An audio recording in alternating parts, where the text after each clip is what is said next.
Vous venez en aide à un proche de votre entourage, vous le faites d'une façon non professionnelle et sans rémunération, vous offrez un soutien émotif, vous prodiguez des soins ou encore vous rendez différents services, vous êtes probablement un proche aidant.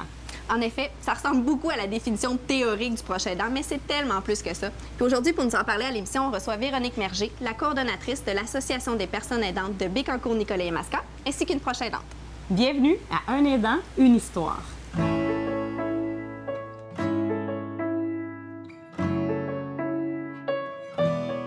Et oui, être proche aidant, toutes sortes de définitions, peut-être de façons de voir et même de le vivre, ce rôle-là. Puis on a su qu'il y a 60 des gens qui jouent le rôle de proche aidant, en fait, qui sont proches aidants et qui sont encore sur le marché du travail. Madame Merger, vous travaillez pour l'Association des personnes proches aidantes de Nicolet, sur le territoire de Bécancour-Nicolet-Yamaska. Et Bécancour-Nicolet-Yamaska. Et donc, vous intervenez auprès de gens qui sont sur le marché du travail et qui jouent ce rôle-là de proche aidant. Oui, il y a une partie des proches, il y a une bonne partie des proches aidants qui sont encore sur le marché du travail. Oui. Donc, ça implique beaucoup de choses pour eux parce que le rôle de proche aidant peut parfois prendre beaucoup de temps, en plus du travail et de toutes les autres réalités. Oui. Quand on est proche aidant, parfois on l'est 24 heures sur 24, pratiquement, parfois peut-être un peu moins, mais quand on est sur le marché du travail, c'est pas mal moins facile de concilier tout ça, là. Comment on peut arriver à vivre le rôle de proche aidant en étant sur le marché du travail? Bien, c'est pas facile et c'est là qu'il faut que les proches aidants aillent chercher de l'aide pour justement être capable de concilier le mieux possible parce qu'autrement, il y a un très, très grand risque qu'ils tombent en épuisement. Oui. Et là, à un moment donné, tout craque, et le travail et la vie familiale, et c'est beaucoup plus long à ce moment-là. Par contre, ce qui est difficile, c'est justement, ils sont déjà super occupés, donc quand est-ce qu'ils trouvent du temps pour s'occuper d'eux? Donc, c'est tout ça qu'il faut concilier, puis il faut qu'ils apprennent à se prioriser parfois aussi. Il y a une question de sensibilisation des employeurs aussi. Oui. Donc, pour qu'eux comprennent que ce rôle-là, parce qu'on parle souvent de la conciliation travail-famille pour les enfants, mais on oublie souvent qu'on doit prendre parfois soin d'un parent ou d'un conjoint. Puis c'est plus difficile de demander congé parce que mon conjoint est malade ou mes parents sont malades que pour un enfant. On a tendance à plus comprendre pour les enfants. Mais il faut aussi les sensibiliser à ce niveau-là. Puis même là, on dit que c'est plus facile, mais quitter le travail pour des raisons médicales pour quelqu'un d'autre ou que nous-mêmes, c'est pas toujours évident. D'ailleurs, vous êtes accompagnée aujourd'hui de Mme Langis. Bonjour, Mme Langis. Bonjour. Merci d'être là. Ça fait plaisir. J'allais dire, avez-vous quitté le travail pour venir à notre émission aujourd'hui? Non, l'horaire de travail me le permettait aujourd'hui. Oui. Mais effectivement, je vous dirais que c'est encore tabou. Oui. Le rôle de proche aidant. Et c'est difficile aussi au niveau de l'emploi. Souvent, on doit diminuer les heures de travail. Face aux collègues aussi. Tes parents sont en hébergement, pourquoi faut-tu prendre congé? Ils sont en résidence, il y a des gens qui sont là pour s'occuper d'eux. Mais il y a une réalité aussi, on doit être là. Alors, c'est ce que je vis là. C'est votre réalité. Oui. Vous êtes sur le marché du travail et vous accompagnez vos deux parents qui ont besoin présentement. Oui. Oui. Et c'est épuisant. Puis les personnes âgées aussi, ils ne comprennent pas non plus que tu travailles. C'est comme acquis, hein? Tu dois être là, puis c'est tout de suite. C'est comme des enfants, là, c'est tout de suite. Donc, ils ont beaucoup d'insécurité, ils t'appellent, puis il faut que tu répondes, il faut que tu sois là. Alors, c'est très exigeant. Moi, j'ai vécu l'épuisement professionnel l'été passé.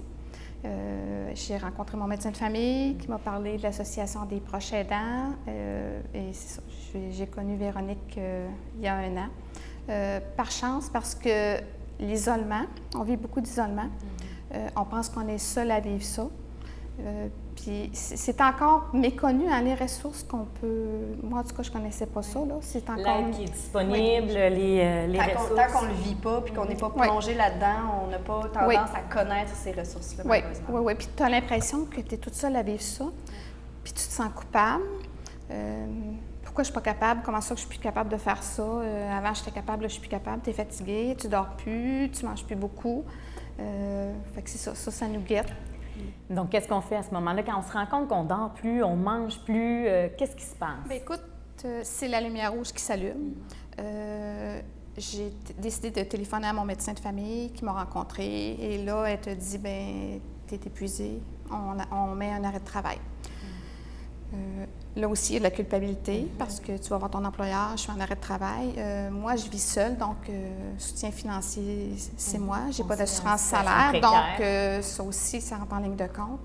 À partir de là, mon médecin me parle de l'Association des proches aidants. Je téléphone la journée même et j'étais tellement épuisée que Véronique m'avait suggéré un rendez-vous cette journée-là. Et je me souviens, je lui ai dit, je ne suis même pas capable de me rendre. M'habiller, c'était difficile. J'étais rendue là, au bout. Et là, tu dois le dire à tes parents que tu es épuisée. Hein? Mais là, si tu leur dis, eux, ils vont dire, bien c'est ça, c'est à cause de moi que tu es épuisée, on ne veut pas ça. Donc, ça aussi, ça entre en ligne de compte. Fait que tu le caches parce que tu veux les protéger. Fait que tu es toute seule à vivre ça, là. Tu es toute seule. Moi, je suis toute seule. J'ai pas de soeur, j'ai pas de conjoint, j'ai pas d'enfant. Fait que l'association, pour moi, ça m'a sauvée. Ça m'a vraiment sauvée. Je pouvais ventiler là. Et là, tu continues de voir ton médecin à chaque mois pour te rendre compte que travailler à temps plein, là, ça ne fonctionne plus. Tu ne seras plus capable. Fait que là, tu quittes ton emploi. Tu dois te trouver un autre emploi à temps partiel si tu veux continuer là. Parce que dans l'ancien emploi, c'était pas possible Non, d'avoir... c'était pas possible. C'était pas possible. OK. Fait que tu dois retrouver un emploi à temps partiel. Le salaire, il n'est plus pareil, là. Hein? Fait que, Une journée, ça paraît. Une journée, ça paraît. Quand tu as besoin de congé pour des rendez-vous, tu es toujours gêné de demander. Et là, tu as un nouvel emploi. Fait que ça aussi, là, c'est gênant de toujours demander. Fait que tu es toujours dans la culpabilité. Puis souvent, c'est ça. Face à vos parents, face à votre employeur, face à tout le monde. face à vos collègues. Oui, face à tout le monde. Et des fois, tu te dis, bon, OK, en fin de semaine, je vais faire quelque chose pour moi, mais ça fait tellement longtemps que tu donnes que tu ne sais plus ce que tu ne connais plus tes besoins. Fait que c'est ça. L'isolement, là, je vous dirais que c'est extrêmement difficile. Extrêmement difficile. Puis quand tu vas voir tes parents, tout ça, tu le caches. Fait que ça va bien, oui, mais ça va pas, là. Ça va pas. Puis tu pleures souvent toute seule, là. Tu sais, des fois, tu aurais juste besoin d'un câlin, mais tu l'as pas, là. Fait que moi, là, cette partie-là, je trouve ça extrêmement difficile. D'être le pilier, puis des fois, tu as des décisions à prendre aussi pour tes parents. Je vais jusqu'où? Tu aimerais ça juste avoir quelqu'un, pas quelqu'un qui va te dire quoi faire, mais juste un petit son de cloche, tu l'as pas. Tu l'as pas. Fait que tout ça mis ensemble, ça fait que c'est extrêmement lourd. C'est lourd. C'est extrêmement lourd. Fait que moi, c'est mon quotidien, puis c'est difficile. C'est extrêmement difficile. Fait que l'association est venue un peu comme une bouée dans votre vie à un moment où vous étiez dans un gros creux de vague. Oui, ça m'a vraiment sauvée. Mais je suis contente d'avoir eu la chance par mon médecin de cette ressource-là, d'avoir cette ressource-là, parce que je ne sais pas où je serai aujourd'hui. Je ne sais pas. Il y a un lien de référence important ici qu'on vient de mentionner, hein, parce que la porte d'entrée, quelle est-elle, cette porte d'entrée-là, pour aller chercher de l'aide? Elle tombe pas du ciel, hein? Il n'y a jamais personne non plus qui a appelé en disant « Coudon, auriez-vous besoin d'un petit coup de main ou quelque chose? » Donc, il a fallu qu'il y ait quand même un premier pas, donc avec celui du médecin. Et là, le médecin va référer une ressource comme chez vous. Bien, il y a des médecins, il y a des intervenants sociaux, des travailleurs sociaux qui, à un moment donné, arrivent puis qui vont en parler parce que le proche aidant, lui, il n'y a personne qui est là pour lui. Il est là pour tout le monde et tout le monde l'utilise, mais lui, qui prend soin de lui, qui lui demande « Toi, comment tu vas? » Pour beaucoup de proches aidants, cet aspect-là, il y en a qui nous arrivent et disent « Moi, ça fait longtemps qu'on ne m'a pas demandé comment moi j'allais. On me demande comment mes parents vont, comment va la personne que j'aide, mais moi, je n'existe plus. Donc, il y a cet aspect-là. Il y a l'aspect aussi quand on ne se reconnaît pas vraiment comme proche aidant parce qu'on dit que c'est normal, c'est mes parents, ils ont pris soin de moi, c'est normal que je prenne soin d'eux. C'est juste qu'on a un rôle qui se rajoute. Et quand on cherche un emploi comme Hélène, c'est assez difficile de dire en entrevue, bien, moi, là, je suis proche aidante, fait que je vais vous demander des congés pour prendre soin de mes parents, là. Mais en même temps, on le valorise beaucoup dans la société, qu'on prenne soin de nos parents, mais il n'y a pas nécessairement les conditions qui vont avec pour les proches aidants. Fait qu'ils accumulent le travail, plus le rôle d'aidant, plus, qui fait que, bien, ce qui finit par ne plus exister, c'est du temps pour eux, c'est prendre soin d'eux. On oublie ça, là. Non seulement on n'a plus cette capacité ou le recul peut-être de prendre soin de soi, mais aussi c'est que l'importance où on voit la santé de nos parents qui se dégrade ou le besoin qui est de plus en plus grand. Donc, est-ce qu'on a ce sentiment de culpabilité-là aussi de dire « Mon Dieu, moi je suis en santé, moi je suis capable ». Est-ce que c'est quelque chose qui nous préoccupe ou parce qu'on dit personne nous pose la question « Comment je vais bien ». C'est comme si on a de la misère, nous, à se mettre de l'avant parce qu'il y a des gens qui vivent une réalité qui est pire que la nôtre ou qui est moins intéressante. Donc, effectivement, on a tendance à banaliser ce qu'on est, c'est ça. Effectivement, c'est un point, oui. Mais moi aussi, ce que je trouve difficile, c'est de voir l'état de santé de mes parents diminuer. Oui. Ça, c'est extrêmement difficile. Moi, mon père, il a des troubles cognitifs. Donc, juste là, cette semaine, là, juste mettre un pas devant l'autre, là, ça ne communique plus. Là. Fait que tu dis, mets un pied en avant, mets l'autre en avant, prendre une fourchette pour manger. Il ne sait pas quoi faire avec la fourchette. Ma mère, elle a toute sa tête. Fait qu'elle, elle le voit comme ça. Elle le voit comme ça. Fait que c'est pas évident. Tu les vois diminuer. Puis c'est ça. Mais toi aussi, il faut que tu apprennes que tu as le droit d'avoir... Tu as le droit d'avoir tes petits downs puis tes moments difficiles. Hein? Tu as le droit se donner le droit. Moi, c'est ce que j'ai beaucoup appris à l'association. On a le droit à ça. Puis j'ai le droit aussi de ne pas y aller une journée puis de me prendre une journée à moi par semaine. Ça, avant, j'étais incapable de faire ça. J'y allais tous les jours? J'y allais 4 fois par semaine. 4 fois par semaine. Puis j'y allais tous les samedis, tous les dimanches. Puis là, je prends une journée, là, puis ça fait pas longtemps que je me sens pas coupable. Ça fait pas longtemps. Partir en vacances, c'est extrêmement difficile pour moi. Extrêmement difficile. J'ai toujours peur qu'il arrive quelque chose, je serai pas là, qu'est-ce qu'ils vont faire? C'est extrêmement difficile. Se donner le droit au bonheur aussi, hein? Se donner le droit au plaisir. C'est toutes sortes d'émotions hein, qu'on est appelé à vivre quand on est un proche aidant. On va aller à la pause, puis au retour de la pause, j'aimerais ça savoir, est-ce qu'il en existe des trucs? Est-ce qu'il existe des conseils? Comment on fait pour passer par-dessus ça? Parce que j'ai l'impression qu'on va tous avoir un jour ou l'autre à jouer le rôle de proche aidant. Donc, au retour de la pause, on essaie de se donner des trucs et des conseils.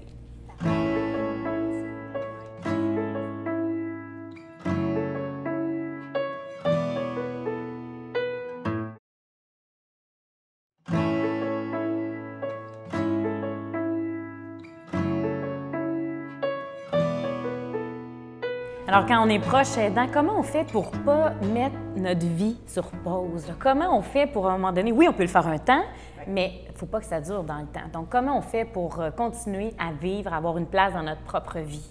Bien, un des moyens, c'est apprendre à mettre des limites.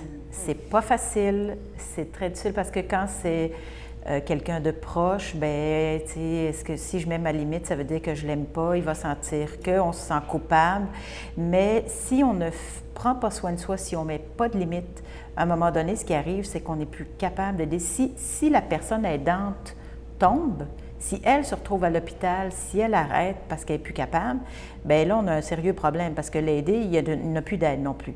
Donc, c'est souvent ça qu'il faut amener. On est obligé de montrer un peu cet extrême-là, parce que si l'aidant continue comme il est, comme sur la lignée qu'il fait, c'est lui qui va tomber avant. Oui. Et ça, on le voit, là, ça fait partie aussi des réalités des proches aidants qui décèdent avant la personne aidée parce qu'ils sont en épuisement. Oui. C'est des gens qui n'ont pas mis de limite. C'est ça. C'est aide-moi à t'aider, dans le fond. Oui. Pour qu'on puisse travailler, être ensemble le plus longtemps possible puis qu'on soit heureux chacun de notre côté. Oui. Fait qu'apprendre à mettre des limites, apprendre à dire j'ai encore une vie, même si l'autre est malade, moi, ma vie continue et j'ai le droit d'avoir du bonheur pareil, j'ai le droit de rire, j'ai le droit de se redonner, d'avoir une vie sociale, se redonner certains droits. Mais ça, c'est difficile. C'est difficile et ça, on peut en parler avec Mme Merger, mais comment on l'exprime à notre aidé? Ça serait intéressant qu'il y ait un service pour les aider. Oui. Oui. Parce que les aider, ça, ils ne le comprennent pas. Un soutien psychosocial pour les aider? Oui. Oui. Pour les faire comprendre. Oui. Moi, je trouverais ça intéressant, mais on manque de ressources, là. Mais parce qu'ils ne comprennent pas, eux autres, les aider. Moi, en tout cas, dans mon cas, ils ne comprennent pas. Ils ne comprennent pas que je puisse être fatiguée, que ça ne m'adonne pas nécessairement à l'heure qu'ils veulent. Moi, ma mère, souvent, elle me dit, mais t'as pas d'enfant, t'es toute seule, puis t'as rien que ça à faire, là. T'as rien que ça à faire. Mais même si tu vas pas les voir, le temps que tu prends pour aller magasiner le linge, les commissions, l'accompagnement, tout l'aspect financier, tu t'occupes de ça aussi, là. Hein? En résidence, il faut que tu aies des assurances. J'en passe, là. Fait que c'est beaucoup. Même si tu n'es pas là, tu en passes du temps à l'extérieur pour ça, là. Puis à la résidence, des fois, c'est un bain par semaine. Fait que dans des périodes de canicule, ben ça se peut que pendant la semaine, tu sois obligé d'aller les faire une toilette. Ça se calcule, ça. Mais eux, ils comprennent pas, là. Ils comprennent pas. C'est difficile. Et c'est ça, la réalité des proches aidants peut être très, très différente. Et c'est pour ça qu'il faut adapter le plus possible à leur réalité. On ne peut pas dire qu'il y a une façon de faire pour tous. Il y a certains proches aidants qui vont dire, moi, là, tu sais, la personne que j'aide, c'est une perle. Elle n'a jamais un mot plus haut que l'autre. C'est toujours facile, ça va bien. Jamais, tu sais, c'est pas là, ce sera plus tard. Mais il y en a d'autres, c'est une autre réalité. Le besoin aussi pour les proches aidants d'une reconnaissance de ce qu'ils font. Ils ne demandent pas d'avoir un trophée, ils ne demandent pas, mais ils demandent qu'on reconnaisse ce qu'ils font. Comme société, si on n'avait pas les proches aidants, on aurait un sérieux problème, là. Ça représente à peu près, 5 milliards de dollars de travail non rémunéré. Le soutien des proches aidants, c'est énorme, là. Oui, il y a 75, au moins 80 des soins qui sont donnés aux personnes aînées qui le sont par des proches aidants. C'est énorme. C'est énorme, là. C'est énorme. Ça n'a pas l'air comme ça, mais c'est beaucoup, beaucoup d'heures. Tantôt, on parlait, pour Hélène, ses parents sont en résidence, mais quand les parents ne sont pas en résidence, là, on va aller vérifier qu'elle a bien mangé. On va aller faire le ménage du frigidaire parce que là, tu sais, elle ne fait peut-être pas, puis là, qu'elle ne soit pas malade d'avoir mangé quelque chose qui est plus bon. Est-ce qu'elle est tombée? Fait que c'est toujours un tracas, puis elle disait, je ne suis peut-être pas toujours avec eux, mais c'est toujours dans sa tête. Elle l'a toujours en tête à dire, là, bon, est-ce que c'est correct? Est-ce qu'il va y avoir ça? Est-ce que là, il y a telle chose qu'il faut que je prévoie? On doit penser pour plusieurs personnes, tout le temps. C'est difficile de parler de ça aux gens. C'est pas tout le monde qui sont portés à écouter ça, là. C'est pas tout le monde. Moi, je trouve ça difficile, très difficile. Là, l'idée de faire des émissions pour sensibiliser les gens à la réalité des proches aidants, parce que ça va toucher tout le monde un jour ou l'autre, il faut le dire encore et encore. Oui, mais il faut que tu le vives pour savoir ce que c'est. Là, Comment on fait comme société pour valoriser aussi, pour s'impliquer dans ce rôle de proche aidant? Bien, il y a l'aspect de si on connaît quelqu'un qui est proche aidant dans notre entourage, premièrement, de commencer peut-être par lui dire merci de ce qu'il fait, mais au-delà du merci, un merci, c'est pas difficile à faire, mais au-delà du merci, d'accepter à un moment donné, de regarde, je peux-tu faire quelque chose? Je peux-tu te donner un support quelconque? On ne demande pas qu'elle prenne ta place 24 heures sur 24, mais dire, regarde, on va aller prendre un café ensemble, tu sais, où le temps que tu vas faire ça, je vais rester avec la personne, si la personne qu'elle aide ne peut plus rester seule.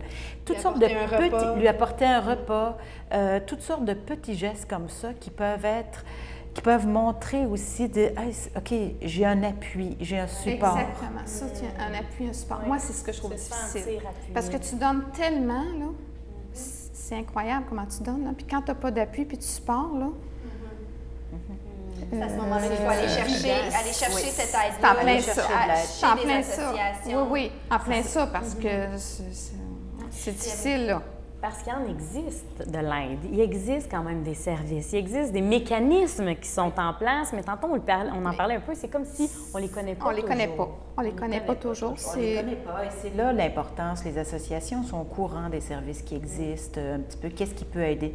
Et nous, notre rôle comme association, entre autres, c'est de rencontrer le proche aidant, voir un peu la situation, évaluer les besoins, qu'est-ce qui pourrait l'aider dans ce qu'on connaît comme ressources, qu'est-ce qu'il pourrait avoir, qu'est-ce qui pourrait être mis en place. Est-ce qu'il y a des services auxquels il a droit, par exemple, que sa personne aidée aurait droit, puis qu'elle n'a pas? Est-ce qu'elle pourrait le demander au C3S ou à son intervenante sociale? C'est aussi tout ça, le rôle de dire comment on fait pour alléger leurs tâches aux proches aidants. S'il y a de l'information à aller chercher pour eux, c'est obligé d'être eux qui vont la chercher parce qu'ils en ont déjà par-dessus la tête. Ils ont déjà de la misère à pas se noyer à travers tout ça. Puis là, on leur dit, mais il faudrait peut-être que tu fasses un peu plus de stimulation. Garde, Elle peut plus, là. Elle n'a plus l'énergie pour faire la stimulation supplémentaire. Ça fait que c'est un peu tout ça. L'importance aussi pour plusieurs, des fois, quand c'est un parent qui prend soin de l'autre parent, les enfants, l'importance que les enfants soient présents. On a des fois la difficulté à cause des distances, mais il y en a aussi quand les enfants sont présents pour aider, pour supporter, ça fait aussi une différence dans la vie des proches aidants. Il y a des choses comme ça qui peuvent se faire. Comme association, est-ce qu'on a à pousser pour que les choses évoluent? Est-ce qu'on a à demander au gouvernement de transformer certaines façons de faire? Est-ce qu'il y a une... Bien, pour revenir à ce qu'on disait au début, la réalité d'Hélène qui travaille, il y a présentement, on est en train de faire les démarches et tout ça pour que dans les normes du travail, soit nommé proche aidant, qu'il puisse y avoir des congés de proche aidant.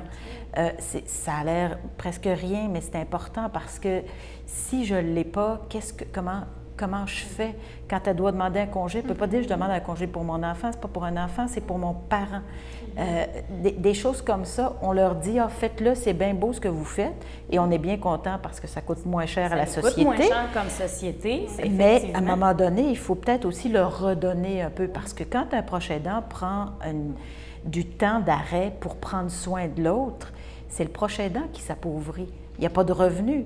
S'il ne demeure pas avec le proche aidant, il n'y a pas de crédit d'impôt, il n'y a rien à ce niveau-là. Le temps qu'il ne travaille pas, il ne paye pas de régime des rentes du Québec. Donc, quand lui va être à la retraite, les années qu'il n'a pas cotisé, ça va paraître. C'est lui qui s'appauvrit. Fait qu'il y a aussi cette reconnaissance comme société à dire il faut qu'on investisse si on veut que comme société, ce soit important. Qu'on soit davantage solidaires aussi les uns avec les autres, parce que des fois, peut-être que ça prendrait ce petit coup de pouce-là de dire qu'on va transformer la loi puis ça va devenir d'une certaine façon reconnu comme un travail ou quelques heures, ou en tout cas crédit d'impôt, tout ça. Donc, il y a encore beaucoup de travail à faire. Oui.